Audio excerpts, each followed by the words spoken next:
Hello everybody and welcome back to the NLC. We're getting ready to go into game number 3 of the day. This is going to be Domino taking on Vanir. I'm just going to jump straight into it. Aragon, what are we expecting from this game? Oh, I really want to see Domino step it up from last week. Domino, we had a weird set of games from Domino last week where I feel like I was so hyped on them, but their gameplay, it kept feeling like they kept losing to themselves, right? They would draft compositions, then mis-execute. Stuff like the Yasuo or Gragas, they would either whiff the Gragas engage or just ult the tank, as Yasuo Gragas, and they have no damage. They would also screw over 2 axes down in the bot side by overplaying towards Spudo. That's something I think is a genuine issue. And then 2 axes would try to receive a wave early game, but he'd get dove because their Rakan is going topside to a tank-be-tank matchup. So I think I want to see Domino step up individually. As for Vanir, I think I've been really impressed from Vanir. They've been playing extremely well individually and actually stepping up, especially the bot side, to become an incredibly good team-fighting team. Just some issues around Drake's setup I'd like to see addressed, but other than that, I'd expect Vanir to actually take this. Yeah? Foxy, any thoughts? Yeah, I think it's interesting. Both these teams I would put somewhat equally in like a tier list of what we've seen so far from the NLC. I think Aragon mentioned at the top of the show that Vanir perhaps a little bit better than their record would show, currently sitting at 1-3. And I think they have made steps in this split to kind of improve on what they showed from us in spring. And I do think it kind of comes down to the Danish duo that they've got here in Harbo and Liam Cole, which I still think is a fantastic name. I bet it's not even his name. He's Danish. Yeah, he's just Danish, and his name is some Liam Danish Cole. name. It's amazing. Yeah, it's just brilliant. It makes no sense, but I love it. It does kind of come around those two, and I think the champion pools really is what's got me excited about this game today. You were very excited about the LeBlanc pick right in last game, Jake. I want to see the Lee Sin. I want to see the Lee Sin. Both these junglers have played Lee Sin this split. Okay. Don't give me that look, Aragon. They've done it, and I want to see it. One of them can do it. The problem is, mate, me and you got to cast Insect on Lee Sin a long time ago. We literally Back cast 2017, Insect. I think. Yeah. The problem is when it comes to Lee Sin, we've hard peaked. We have, you yeah. can't, you don't cast a better Lee Sin than Insect playing him, right? So I haven't casted the likes of Faker playing LeBlanc. So LeBlanc, there's still infinite room for growth in my heart. You can't just ruin all Lee Sin games for me for the rest of time. It's done now for us. It's completed now. Yeah. We've got to move on to another Lee Sin champion I'm excited to see. Completed it, mate. It's all gone. Finished. Hey, it's a shame. There we go. Thank God. Yes. I'm expecting to see a pretty quick LeBlanc ban through here, especially if any of these two were seeing that last game. And no surprise that Draven is getting taken away from 2 axes. I wonder where he got his name from.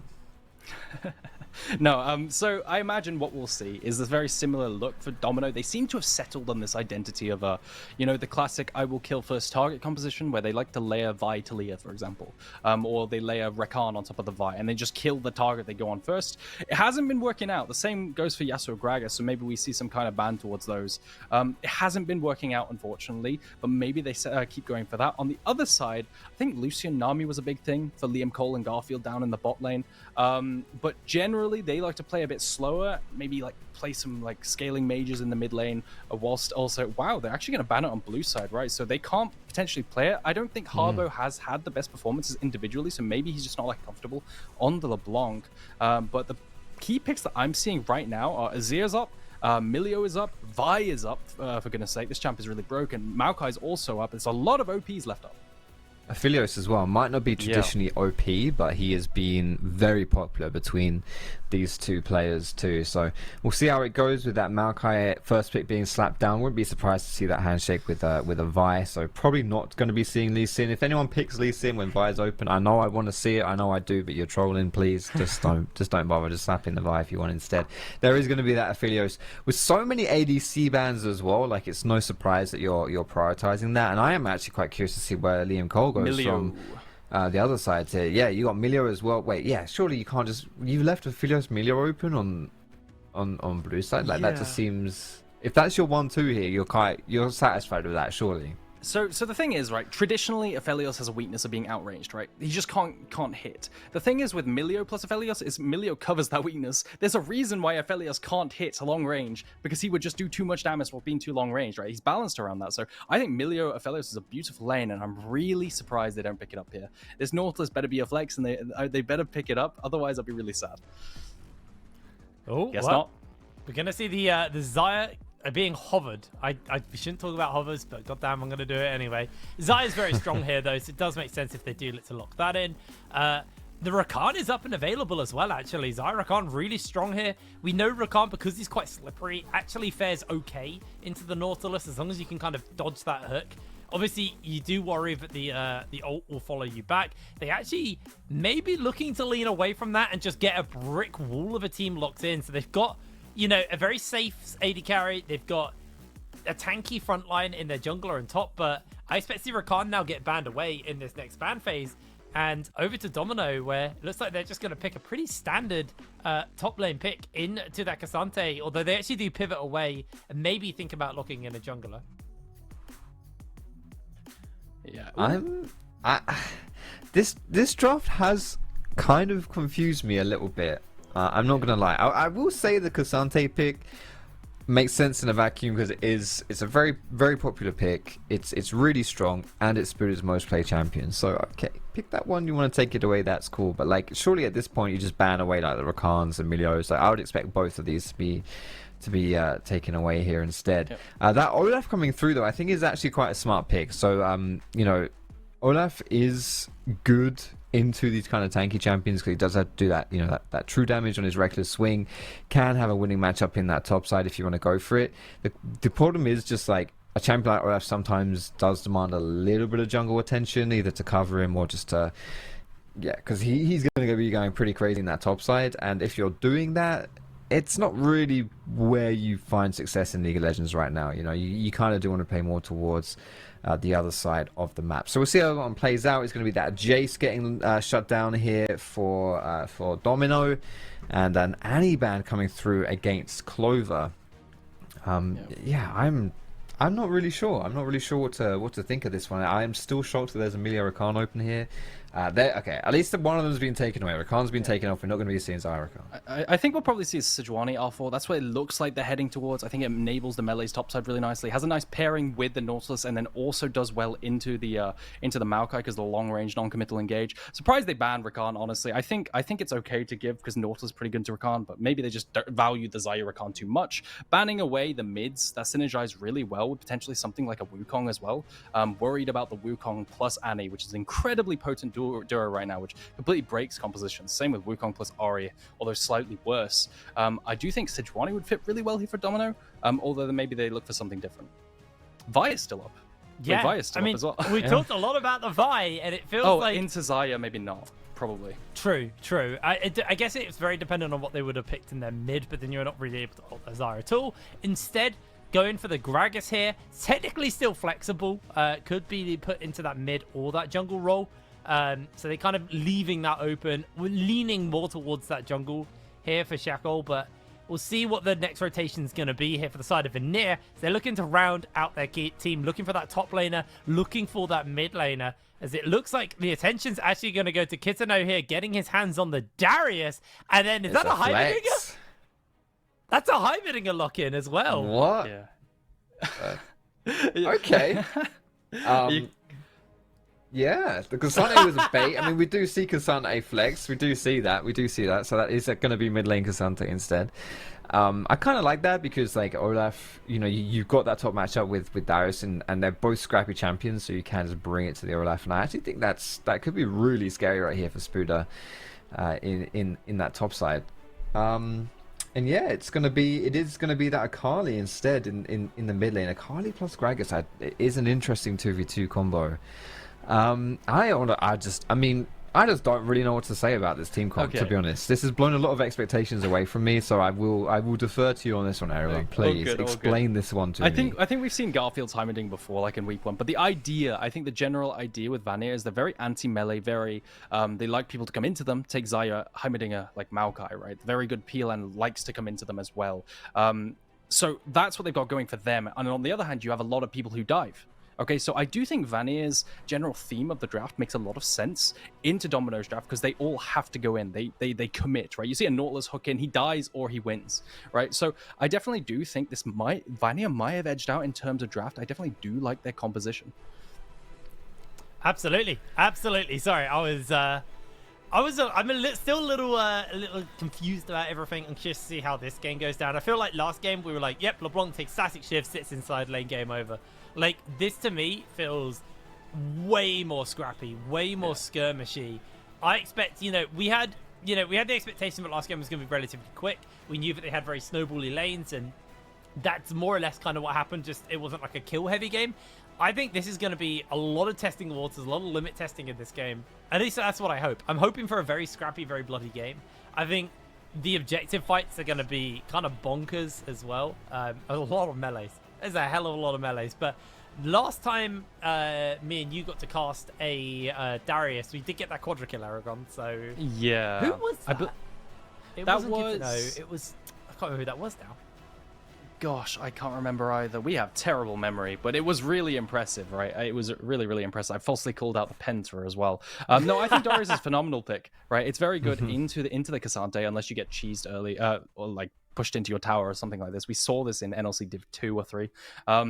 But yeah, no, a really good counterplay. Underrated into a lot of melees, which he does have, which is why I really like this Vanir draft. I think is a really good like thematic pick. I do expect a lot of skirmishing as well. The one that's surprising me a lot is Akali picked into the Cassante.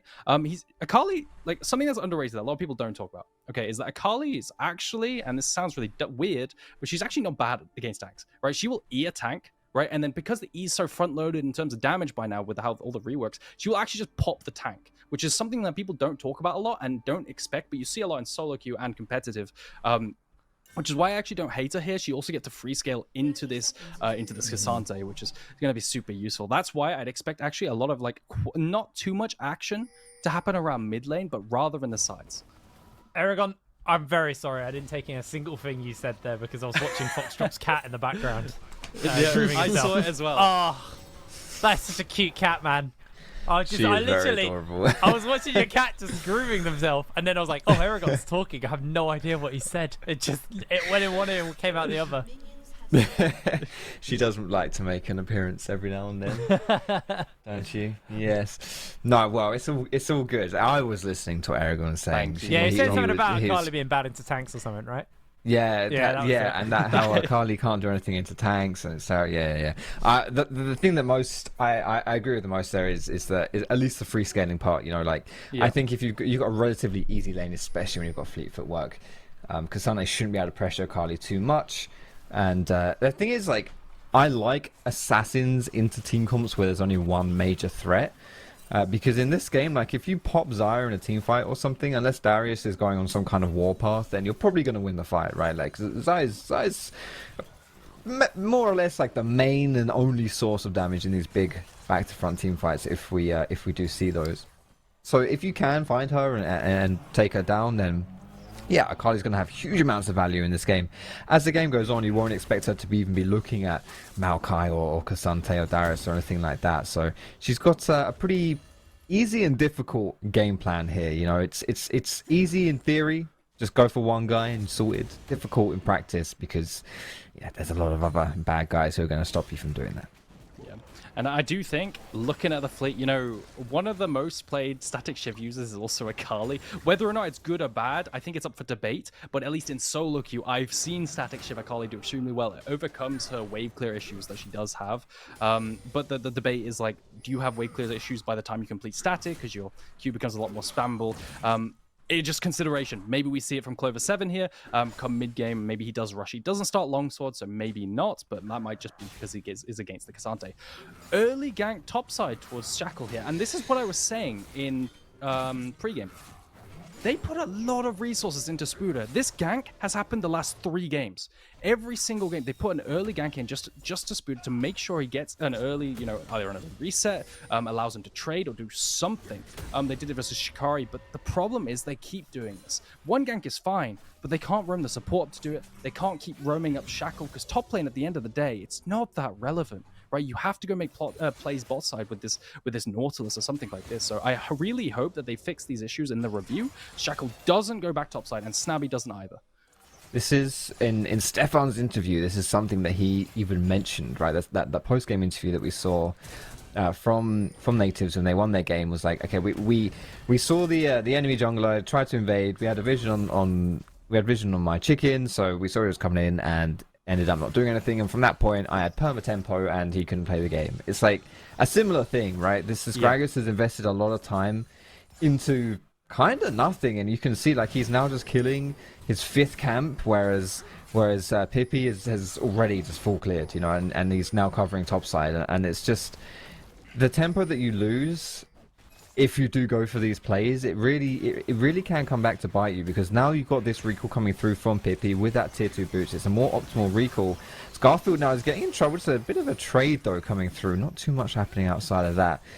You know, this is now advantage Maokai. We'll see if Shackle can do something on the spot side, but we'll just get spotted out by that ward. Yeah, it's got that flash if he didn't get seen on the ward, but it's going to be able to. Garfield does need to be careful, though. Shinabi looking for a potential hook, although maybe a little hard when 2axis was quite a distance away from getting into range there. Garfield just setting up the turrets to give himself control of the area. In comes the stun grenade, and Snabby goes down. Garfield with first blood. What even happened there? He hooked in, and there was a turret in front of him. Yeah. All of a sudden, I guess that's just the lane dynamic, right? You just hook in and you die, and this is what I'm saying.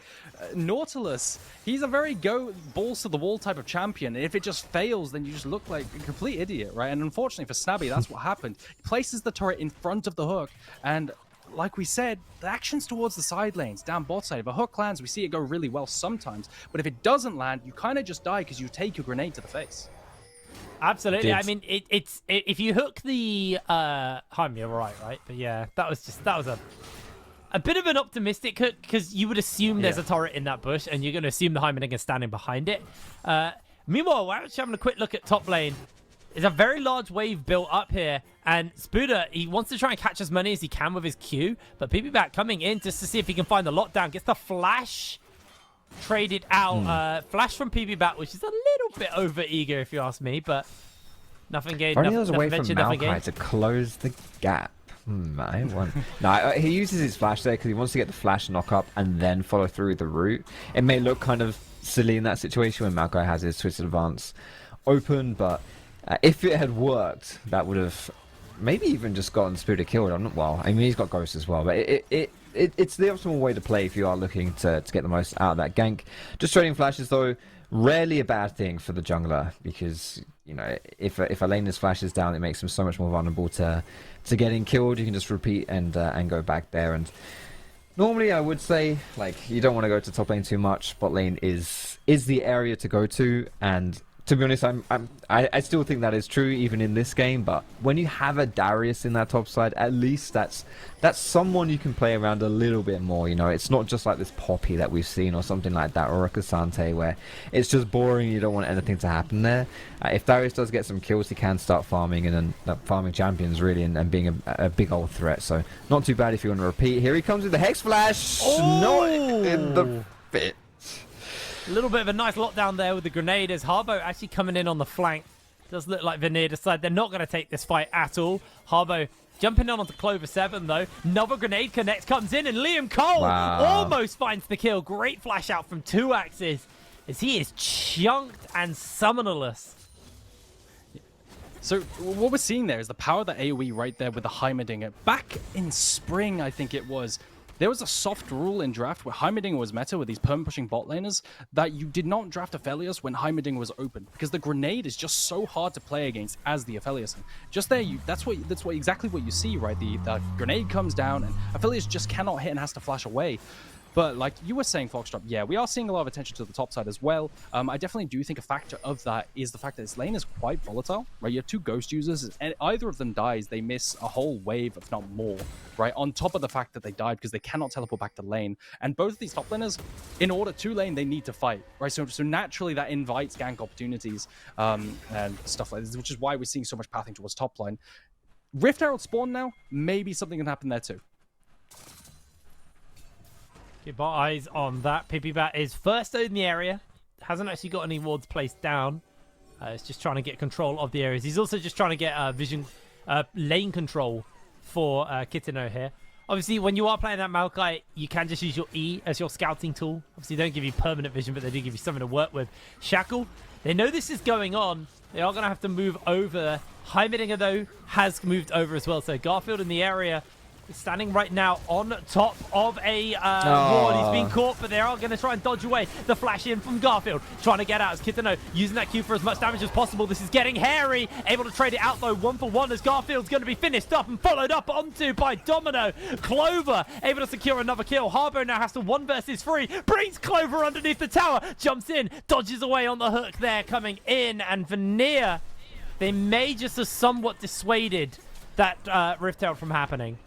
I was so close, though. It was a bit of a botched engage from Shackle. It was a nice try, right? With the Heimerdinger sitting on that ward, you E-flash and then throw your ultimate out all in one combo. But the ulti was just a little bit too far, a little bit too close to the Gragas and not far away enough. It doesn't knock Garfield in the right direction. And still, they are able to collapse and make the play happen. And crucially there, yes, not too much happened as far as the Rift Herald and actually gaining control of the space.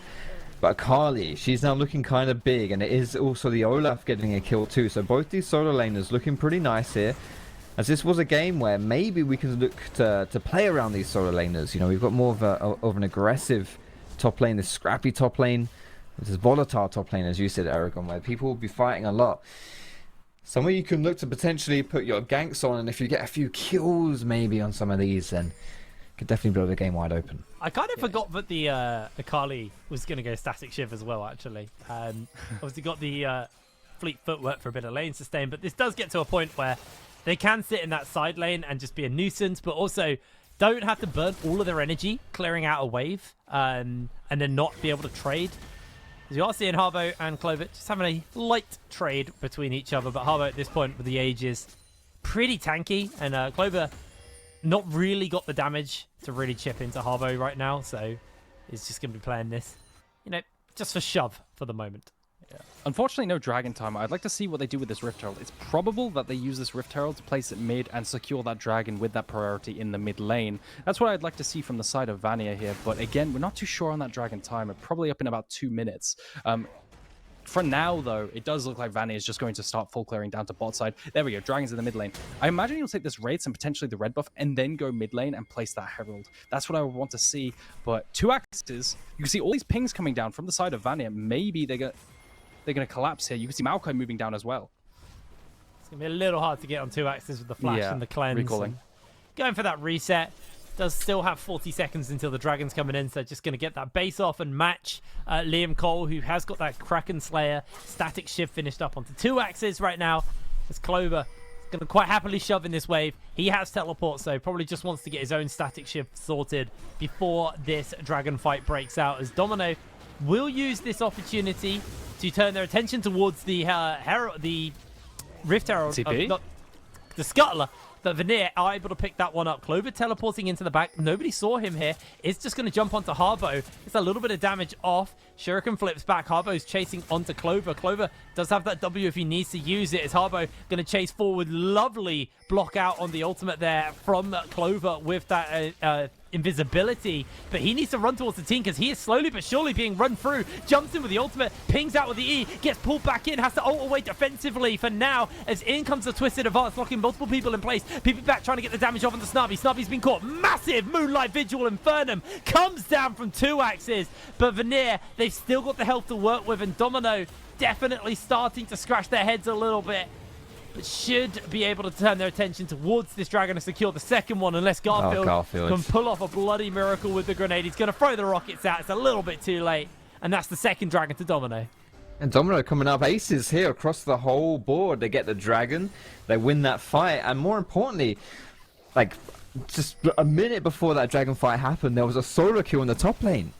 Olaf killed Darius 1v1, brought him down. They're brilliant. They're in a very happy spot right now. Like that top lane, obviously looking towards Domino favored here, and double static shiv now built up for this team too.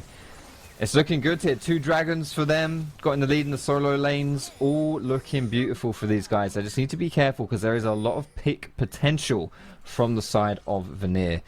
Mostly coming down from this Maokai here as he might be able to find 2 axes. Yeah, if he can get the vision on him, he may look to chase him down. Does go forward, has already used that Q, so he can't reposition him. 2 axes takes a little bit of damage, and in comes Shackle. Shackle not got that ultimate up and available, just making sure that they can leave. Rift Herald gets placed, and Domino now going to try their best to stop the charge. In comes the Twisted Advance to make sure that there is no opportunity to stop this charge from coming down. There it goes, plates over, and Vanir going to be happy with that one. Yeah. And going forward, you can imagine that Domino, with this winning top side and now static Shivan Akali, they're actually setting themselves up for a really nice 1-3-1 like setup, right? You win both side lanes now. You have automatic push with the Akali, and your Olaf destroys the Darius and the Cassandra in terms of the 1v1. I want to see how they play the mid game. Potentially not going to have time for that as they look for a dive here, but Pipibat might cancel his recall if they go for it. Yeah, it does look like Liam was able to dodge away on the slope, doesn't take any damage, and I think they decide to call it off. He did have the ultimate and the flash available, so it might have been a pretty hard one to pull off, especially when Highbanger now has finished up the Crystal Scepter. So you're going to be working your way through those field of turrets, each of them slowing you. It's going to be left really hard as Clover ends up losing a little bit of damage health here to Harbo. Harbo able to deal with the wave, though. It's a tough situation if you are Vanir right now. As Eragon mentioned, if you go into that 1-3-1, you don't win any of these matchups. So 2 axes is going to flash away. He doesn't have the cleanse. The cleanse was blown on the last PP gank here. The lockdown is huge, though. The chakrams? Massive chakrams coming God, in. Look at 2 axes damage, but Snarby falls regardless. That's the kill for Liam Cole. My goodness, that was... I kind of thought maybe Domino would turn that one around, actually. Maybe 2 axes would pick up a kill. He had so much damage coming through there. Very nicely played, though, from Vanir to not lose a member. But instead, these solo laners continue to rock the house. It's kind of scary right now. That's tower taken down on the top side. Spooder really happy, sitting pretty with that lead in the top side. A lot of kill pressure coming through from him, and also extra gold from the tower. Clover almost brought down this mid tower as well. This is on a sliver of HP. Herald will be spawning shortly.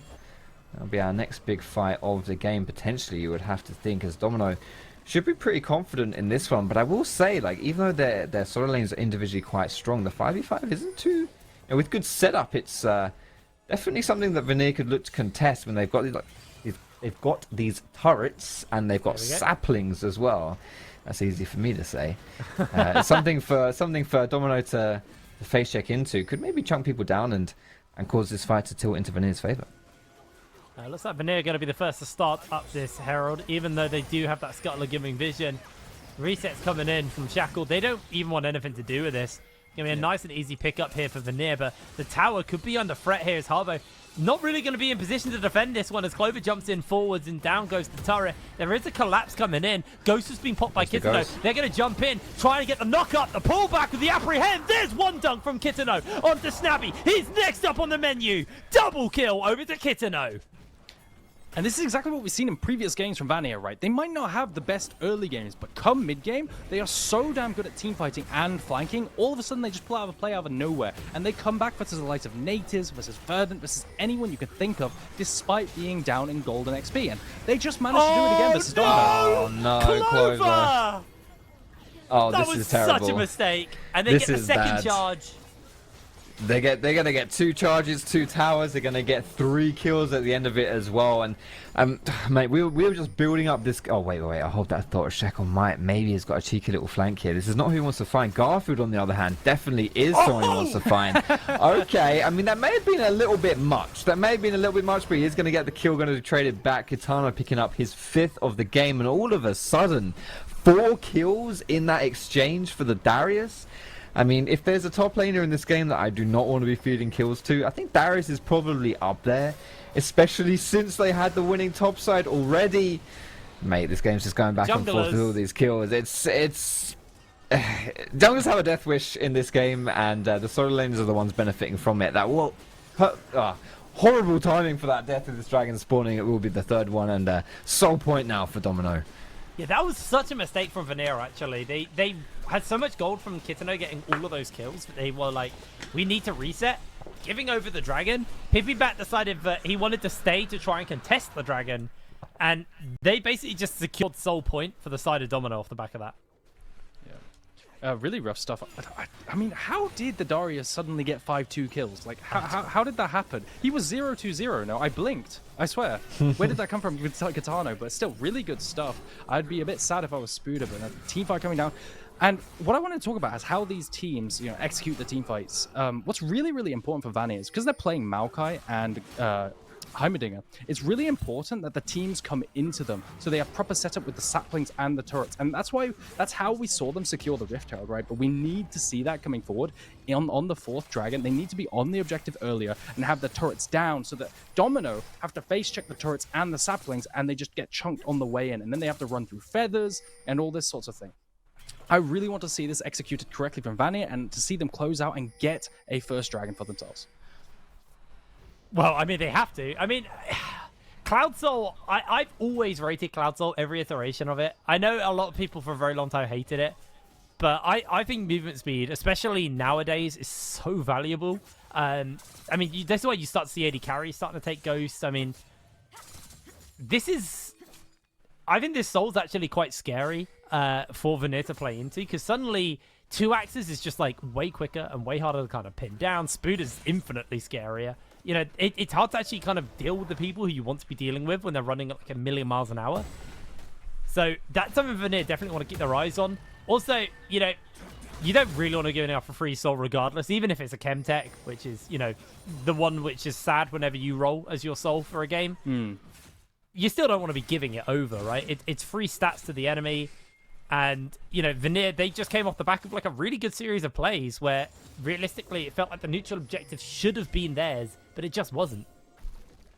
I think the more gap closers your team has, the less valuable move speed is as a stat. You don't need to be moving fast when you can just dash and hop around. And that's why when you look at Domino's team comp, exactly as you're saying, Jay, it's very good for them because Aphelios doesn't have gap closers. Olaf doesn't have gap closers. They're just people. I mean, Olaf especially just wants to zoom around and run at you really fast, and Cloud Soul enables that so well. And Aphelios as well becomes really hard to deal with. We're going to get an engage and another fight. Oh, one dunk from Kitano already to start this one off. They're trying to keep the pressure down, but it's a double onto the Darius. He's looking for the triple with the bleed. It's going to bleed out. There's the triple kill. Kitano keeping the pressure up on the 2 axes. Misses the apprehend. Clover jumps in. They've got the bleed down onto them. Look at the damage coming in. Kitano kiting away, but in comes Liam Cole. The bleed times out onto Clover and 2 blinking health bars. But Vanir are a little bit too low to turn their attention towards this Baron. So they're going to go for the reset, get their health back. STP. Nope, they're going for it. There he is. He's recalled for the TP health. He's going to get that full back. And with no response from Domino, this should just be Baron here for Vanir. Really, really well played. Getting the catch in the start of that fight. And now taking this first Baron.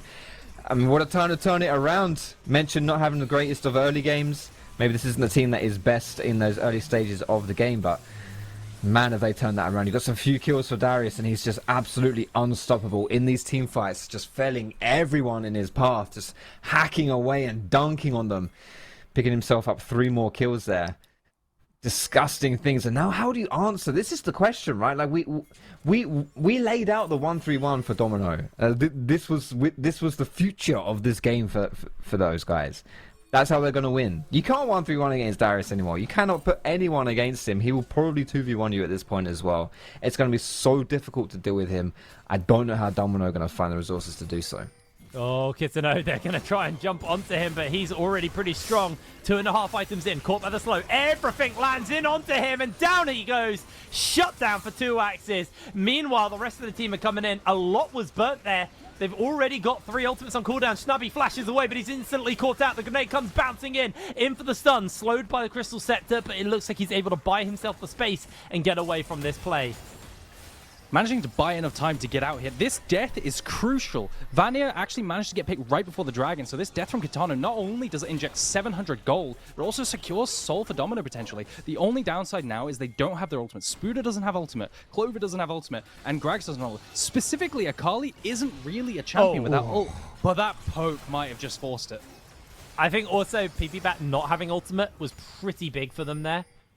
Not going to be able to throw that one down. Kitano's back on the map, but he's going to have to move over. No ghosts, so he's not going to get there in time. Shackle's going to find Garfield again, and down he goes. Pop goes the Weasel, as down they fall. Harbo jumping now onto Snabby. Got that Q stacked up. Kitano's in range. He's trying to come in as Harbo goes down. Shackle on the flank, trying to find an opportunity to get in on this play as Kitano's chasing onto Shackle.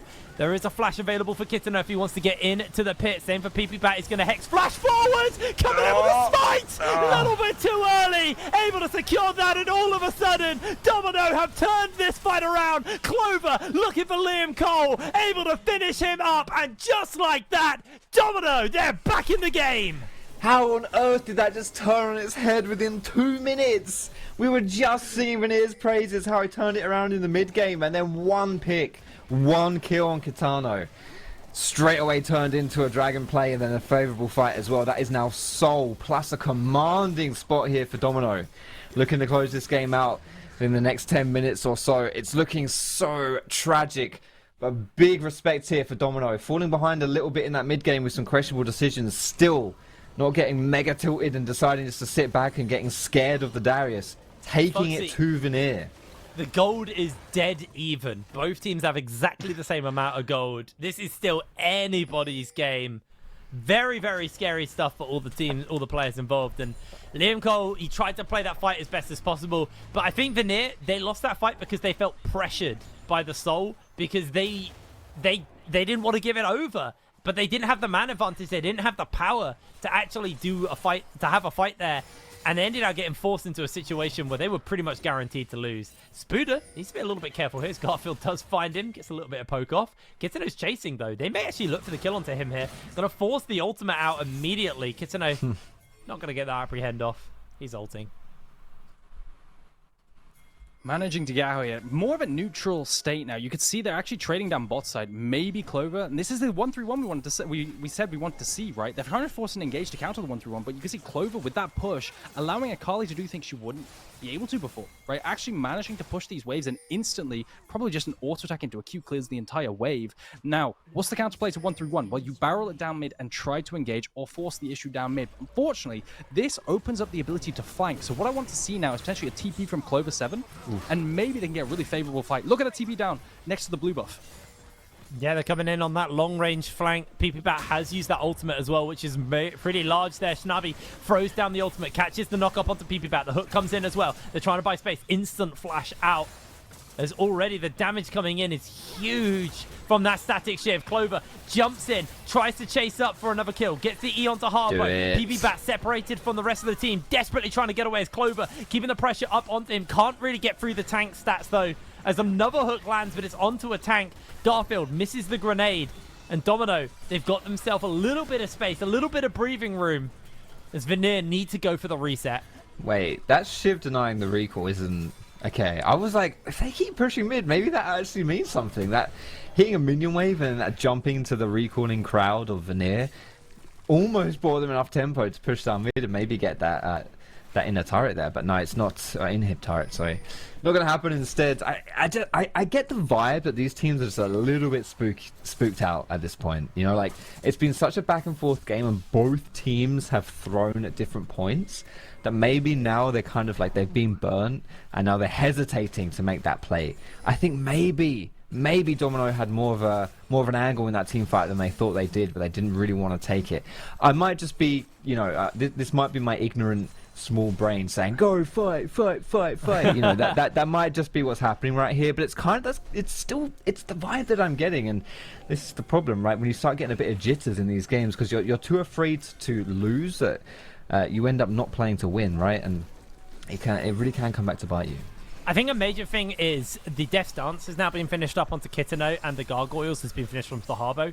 I think the major problem that Harbo had was he was squishy as hell. Like, you'd see him just getting absolutely melted whenever he tried to contest something. Now, Baron's been started up. Vanir have to contest this. Clover He's going to try and play that flanking role. In comes the twisted advance. People back chasing forward. In comes Clover onto the back line. Liam Cole dodging away for the moment. Clover losing a fair amount of HP, slowed down as well by those turrets. Baron has been dissuaded. Shackle comes in with the cast. Tries to get the damage off. Liam Cole's low HP. Turret eats up onto that ultimate for the moment. Liam Cole's got the stopwatch. He's instantly going to throw it down. Has the Feather Storm for the moment. He comes out, but he can't move. Spooner's able to finish him up. And now it's on Kitano to be the carry, to be the hero. Finding himself a double kill. This might be his opportunity. 2 axes kiting away. Kitano with a triple. Now running in for Shackle. Chasing him. Pulls him in with the apprehend. That's the Quadra. Clover on the run. The Ghost is chasing forwards as Kitano wants the Penta, but Clover will not give it to him. He's back to safety, and Vanir turned the fight around. That is Kitano with the Aragon pentakill right there. Yeah. So close. Almost bringing it down, but honestly, I thought Vanir, they'd thrown it. I thought they fumbled the bag with Liam just getting caught right there, and that's your main damage threat gone. Wasn't to be there with Kitano having so many kills. 12 of their 15 on this Darius, still able to make it happen. And it starts with a very unfortunate error from North of Snabby, right? He hooks forward, Flash hooks forward, but unfortunately, again, it's just like the beginning of the game where he hooks forward into a turret, and he's forced to stopwatch after ulting, and he doesn't connect, right? He's trying to play off of other people's CC, and that allows Spooder to maybe run havoc, but unfortunately, he just doesn't connect, right? And then the rest of the team fight, unfortunately, we don't get a replay too. Kitano just goes unchecked, and in these long fights where he can just freely stack up, he just gets to secure these kind of like so much damage, and right at the end, when Shackle can maybe make a play to potentially cancel that body slam and secure 2 axes, more auto attacks to finish him off, he misses. Shackle misses the crucial body slam, and now we're posturing for another fight. Yeah, it looks like Clover once again has got that flash angle available. Remember, stopwatch this time is down for Liam Cole. Has the flash, no heal. The poke could be dangerous as Clover coming in on that long flank has been spotted out. Neither team willing to fully commit to the Baron. No, sorry, to the Dragon, knowing how scary it is Harbo going to pop the Blast Cone just to make sure that Clover is going to have to use an ability to cross that wall. That flank becomes a little bit harder for him now, as he's going to get forced away from that flank angle, as the Dragon will be resetting once it finishes up that turret. Does actually peel out once again. Kitano keeping it engaged for the moment. The Shackle off in the distance. Neither team really looking to do much of anything at this point. All of the lanes currently kind of just stuck in their current position, so nobody under any immediate threat. Vanir are able to muscle their way forwards. In comes Domino, looking for something. Harbo loses a lot of HP immediately, and that is an amazing twisted advance, locking them down. The Moonlight Vigil's pretty big, but Liam Cole doing so much. What a cast! Absolutely massive! Triple kill! Picked up for 2 axes. Liam Cole looking to finish up onto Clover, unable to do so. Domino, they may just get the Elder. And it looks really bad for Domino at the start. You see 2 axes over the wall, CC'd by Maokai, so he can't hit. But then the cask from Shackle brings everyone into range and lets his QW instantly proc onto everyone and one-shot the entire front line. From there, the team fight's entirely over. That was so gross, wasn't it? That combo from Shekel. Like, this guy has just been an absolute menace on that Gragas. Like, this combo as well, like, the Sork Boots plus Shadow Flame, it doesn't even matter what mythic you want to go. Like, it's so much damage against people that don't have a lot of magic resist, and it was just incredible. Like, just so, like, huge. Just chunked all the health bars, and also right into the loving arms of 2 axes, right? It wasn't just a huge amount of damage to everyone, but it was the position that it put Vanir in that's completely screwed them over. And it's not only that Elder Dragon, which is huge. It's very big to get Elder Dragon, but when the team with 4 dragons and Soul gets Elder Dragon, it means even more. And now Domino just looking to really take this one down here, starting up the Nash as well. Vanir don't even look like they want to contest this one. This next 5 minutes or so of the game, really, while this Elder Dragon and Nash buff are alive, it's going to be so difficult for Vanir to stay in this game. We could just be seeing the closing moments of our 3rd game here in the NLC. Vanir going to have to really pull something out of the bag to bring this one back. I do want to say, Liam Cole, after that fight was lost, went and hard shoved mid lane underneath the tier 3 tower, which meant this wave is a long way away from actually pushing into anything. There's a problem with this bot lane that will start to actually stack up into them with the super wave pushing, but for now they've got a little bit of breathing room because Liam Cole had shoved that mid wave into the point where now they're able to kind of defend versus it. It's only a siege on one front, maybe two, once this next mid lane crashes in. But this may just be enough time. They're going to throw down the Twisted Advance purely as a deterrent more than anything, because there is no opportunity to fight. That Elder still has 1/3 of its cooldown left, so they're willing to give up another inhibitor. They may actually have to lose another inhibitor tower, but they can't do anything until the Elder does wear off, and it's still got about a minute left on it before it's going to disappear. Wave has been somewhat cleared out in the mid lane, though, so they are going to be A-okay, at least for now on that front, but can see they've sent down PV back to go deal with the bot wave. It's stacking up into them, but the base is under siege. It's now or never for Vanir. They have to fight this, but the Elder's still on the run for the moment, trying to clear through the wave. In they jump immediately. Kitano gets slain here by Clover. Liam Cole throws down the ultimate, but he's just going to get run down and zoned away from the fight. He can't even get close. The Nexus has been left bare. And in our closest game of the day, Domino come out on top. They try their best. Vanir almost pulled back the comeback in this one.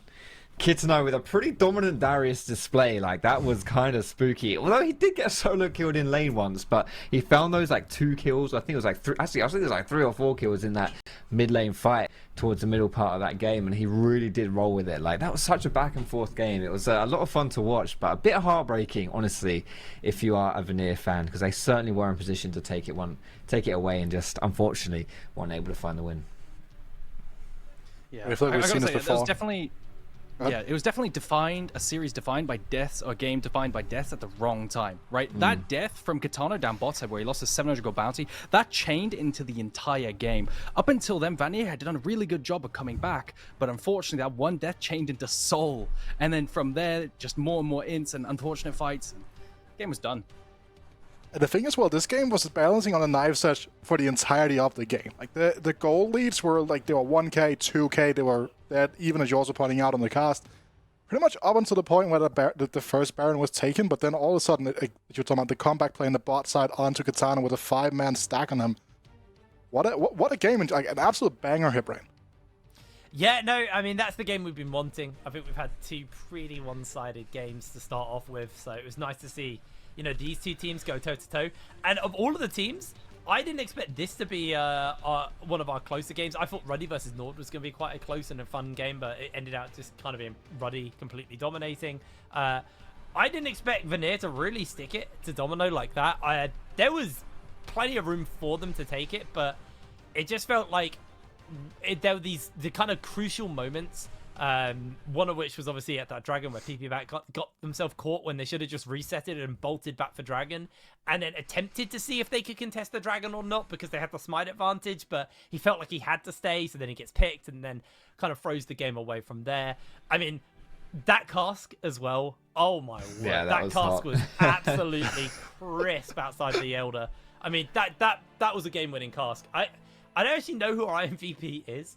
Yeah. I'm willing to say it might be Gragas for that one, because that was beautiful. I mean, that would be a Dane, so I'm down here, Brain. If you want to give it a shot, I am absolutely down for a bit of Danish bias coming through here as well. So this game, and also another thing that was really interesting about this draft here, this is the first time Spooder's Olaf has been let through in the pick and ban phase so far this season, and Spooder is a very prominent Olaf player here. So can I take us through that one, Aragon?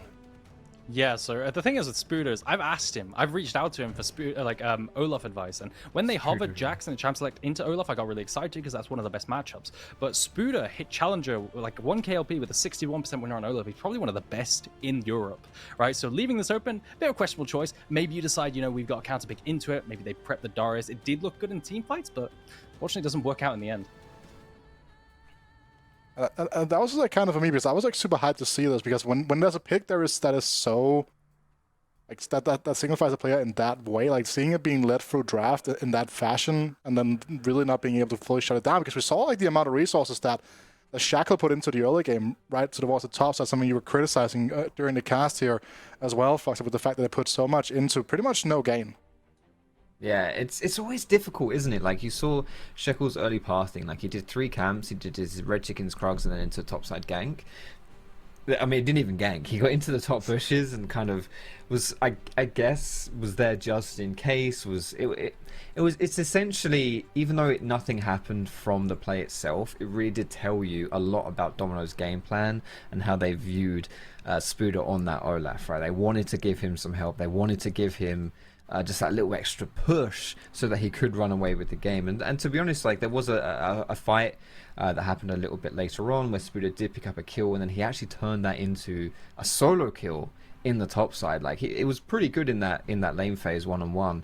But ultimately, at the end of it, like, I hate to say it, but I mean, that Darius had what, like 13, 14 kills, like 2 quadra kills or something like that.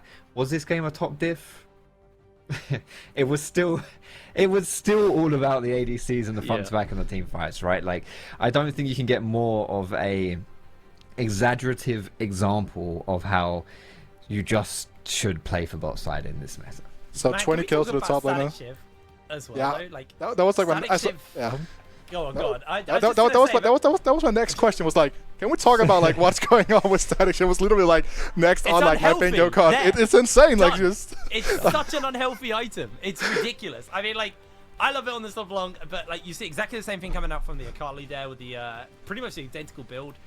Really, really hard to kind of play versus, because Akali, again, like we said in cast, she burns a lot of energy clearing waves. That's not a problem anymore because an auto attack clears the waves. Like an auto attack Q, waves gone.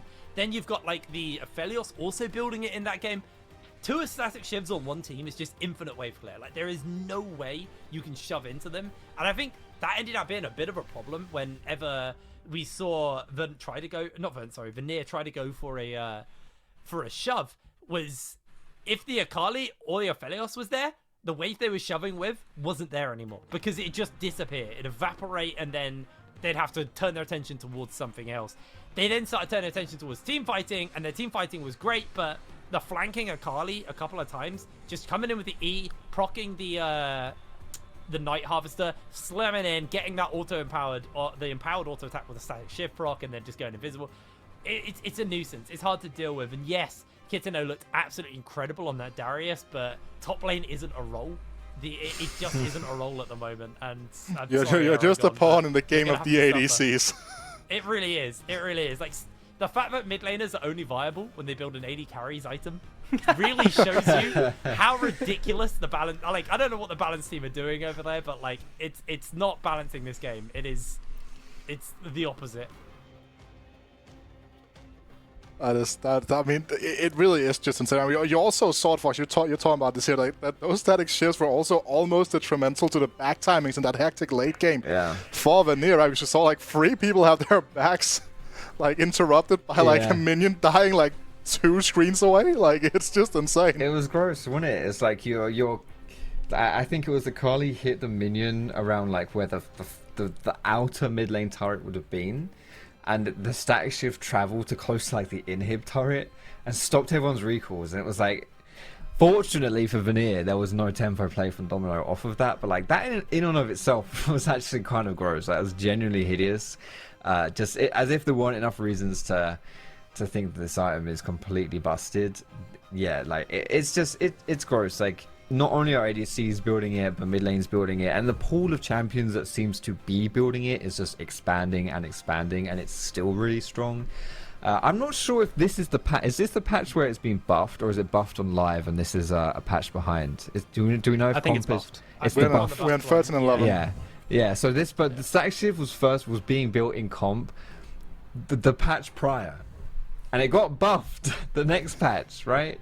Like, I'm sure they're gonna gut it out, but like, yeah, holy moly, just what a brilliant display of League of Legends craftsmanship from the shopkeeper. He's got some brilliant wares on display today in season 13. And then also like, you know, we're speaking of static shiv, I'm used to just jamming a bow and a tear together. So like seeing it as an AD carry item, it's a bit of a Mate, different. that shiv's just it doesn't hit quite the same. You know, you've got to get like Ginzus and stuff like that nowadays. You know, it's we miss the days of the Kaiser with the static shiv, but that set's past. So I There's thought we still were a thing, talking about actually. TFT there. I mean, that was- I could not follow. that I was could not follow. a TFT reference. I've taken too many seasons off that game. Yeah, I let's. can't remember any of the build paths. That's why we got a bit of a break for this conversation. We have an interview ready with Harbo. So, Harbo, first of all, tillykke med hugen, and also, can you give me 3 words about Static Shiv? OP, unbalanced, and really strong. Awesome. So, thank you. So, generally speaking, a game that was balancing on a knife's edge throughout the entirety of it, right? So many close fights. Can you kind of try to take us through the hectic late game situations? Yeah, I think I think it was kind of hard to play some of the fights later on, right? Because of like the Olaf and a lot of like the way the champions works. But yeah, I guess you could say it's kind of hard to team fight versus team, right? You have to keep track on what champions to go on and how to play the fight, right? It's not. I don't think it's as easy to play against their champions. Also, like the composition they had was not the easiest to play against when they have a lot of like flanking champions and a lot of champions that are kind of hard to work around. Also, you mentioned the Olaf. You're the first team this season to let Spuda's Olaf through. Did you guys have something in mind in the pick and ban phase, and was the Olaf that specific answer? Or sorry, the Darius that answer to the Olaf?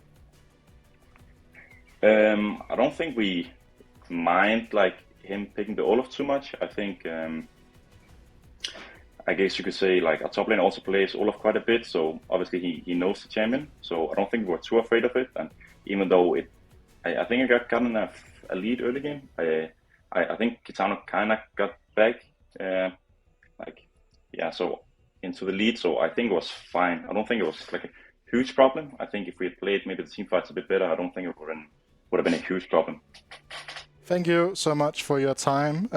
Good luck again tomorrow, and hopefully talk to you then in a better mood. Yeah, see you. And we now have you ready with 2 Axis of the winning team here coming through from Domino. Hello, 2 Axis. Congratulations on the victory. How does it feel? Thank you. It feels nice. Like it was a pretty easy win because we had 2 static shifts and they had no static shifts, so of course we win. But especially we won with Snubby having 40 degrees fever, so that is something. Like he's really having a cold right now, and we matched it. We succeeded.